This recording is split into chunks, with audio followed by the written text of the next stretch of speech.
ইন্টারনেটে হাজার হাজার ভিডিও পড়ে আছে। তুমি যেমন দেখবে, তোমার মস্তিষ্ক সেভাবেই চিন্তা করবে। আর তুমি যেমন চিন্তা করবে, তোমার দিমাগ ঠিক সেভাবেই কাজ শুরু করে দেবে। তো তোমাকে একটা গল্প বলা হোক। রহিম নামে একটি ছেলে, সে কোনো কিছু করতো না, সব সময় বসে বসে সে সময় কাটাতো। সে তার নিজের সময়গুলোকে বরবাদ করে দিচ্ছিল।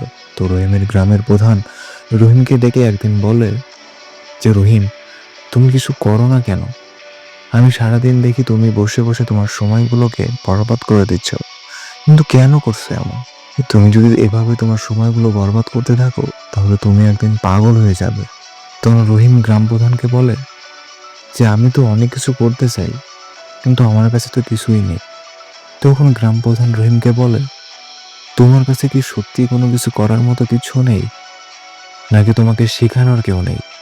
গ্রাম প্রধান রহিমকে বলে, তাহলে আমার বাসা থেকে এক বস্তা গম নিয়ে যাও, আর তুমি চাষ করে দাও। 4 থেকে 5 মাস পর দেখবে তুমি অনেকগুলো গম পাইছো।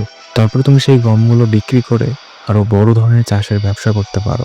রহিম খুশি হয়ে গ্রাম প্রধানকে ধন্যবাদ জানায় এবং গ্রাম প্রধানের কাছ থেকে সে এক বস্তা গম নিয়ে সে বাড়ির উদ্দেশ্যে হাঁটতে শুরু করে।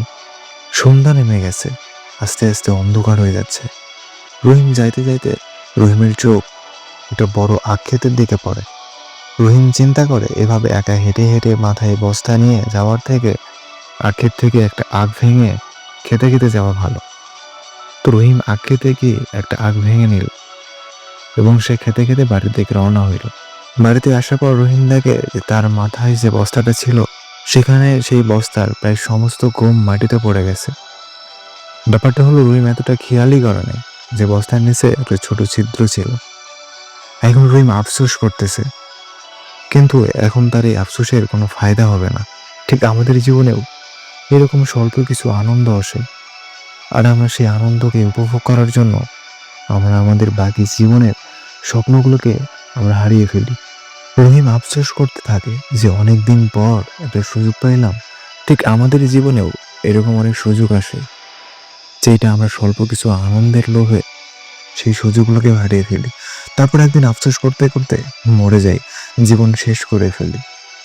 তো দেখো ভাই, এই স্বল্প কিছু আনন্দ তোমাকে কিছুটা মুহূর্ত ভালো রাখবে, এবং বাকিটা জীবন তোমাকে পস্তাতে হবে।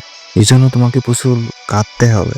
তো আমরা খেয়াল রাখবো, আমরা এই স্বল্প কিছু আনন্দ থেকে তাই ভাই সময় থাকতে এই স্বল্প আনন্দের পিছনে না ছুটে নিজের জীবনের পিছনে ছোট। এই জীবনটা অনেক দীর্ঘ হয়, অনেক লম্বা হয়। তাই তোমার জীবনে, তোমার ফিউচারে তরতাজা আরো অনেক মুহূর্ত আসবে। তো বন্ধু, সবগুলো থেকে নিজেকে কন্ট্রোল করে, নিজেকে সময় দিয়ে নিজেকে প্রস্তুত করো একজন যোদ্ধা হিসেবে। রাব্বি 0.2 থেকে আমি আবারও আসবো তোমাকে মোটিভেট করতে, তোমার শরীরে অক্সিজেন প্রবেশ করাতে। ততক্ষণ পর্যন্ত ভালো থেকো।